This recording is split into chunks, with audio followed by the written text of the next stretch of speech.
ખેડૂત મિત્ર નમસ્કાર। આ બધા જ ખેડૂત મિત્ર માટે ખુશીના સમાચાર આ વિડીયોમાં લઈને આવ્યા છીએ કે દરેક ખેડૂત મિત્રને પોતાના પાક માટે પોષણક્ષમ ભાવ મળી રહે તે માટે ગુજરાત સરકાર દ્વારા વર્ષ 2025-26માં ખરીફ પાકો માટે ખરીફ પાકો જેવા કે મગફળી, મગ, અડદ, સોયાબીન જેવા પાકો માટે ટેકાના ભાવો જાહેર કરવામાં આવ્યા છે અને આની માટે ટૂંક સમયમાં ઓનલાઈન અરજી પણ ચાલુ થનાર છે।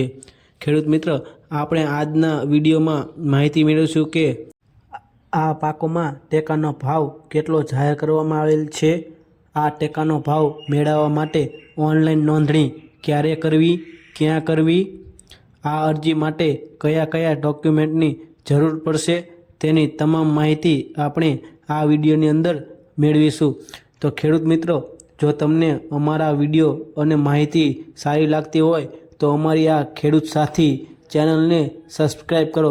ખેડૂત મિત્રો, અમે સરકારને લગતી સબસિડીના ફોર્મની માહિતી, ક્યારે ભરવાના છે ફોર્મ, ક્યારે છેલ્લી તારીખ છે તેવી સચોટ અને એકદમ સાચી માહિતી અમે અમારી યુટ્યુબ ચેનલ પર મૂકીએ છીએ।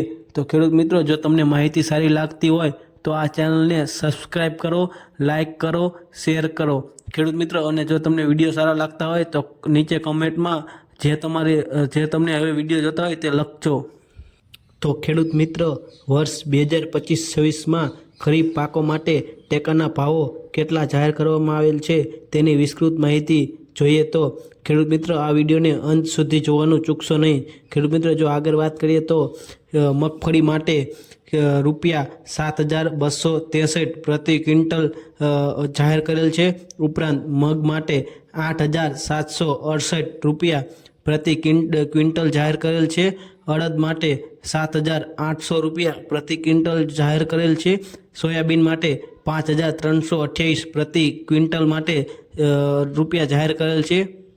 હવે ખેડૂત મિત્ર, આ ટેકાના ભાવો મેળવવા માટે ઓનલાઈન અરજી ક્યાં કરવી, ક્યારે કરવી, તો ગુજરાત સરકારના સમૃદ્ધિ પોર્ટલ પર તારીખ 1/9/2025 થી 15/9/2025 સુધી ગ્રામ્ય કક્ષાએ જે તે ગામના વીસી મારફતે ઓનલાઈન અરજી કરવાની રહેશે। આ ઓનલાઈન અરજી કરવા માટે જરૂરી ડોક્યુમેન્ટ તો 7/12/8 Aadhaar card, bank passbook, mobile number, પાક વાવેતરનો દાખલો જે તલાટીશ્રીના સહી સિક્કા વાળો હોવો જોઈએ।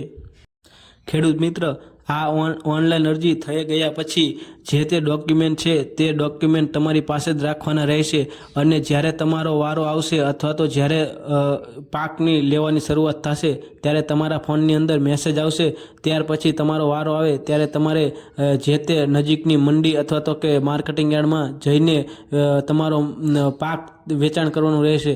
તો ખેડૂત મિત્રો, જો તમને માહિતી સારી લાગી હોય તો આ ખેડૂત સાથી ચેનલને સબસ્ક્રાઈબ કરવાનું ભૂલશો નહીં। જય હિન્દ, જય ભારત।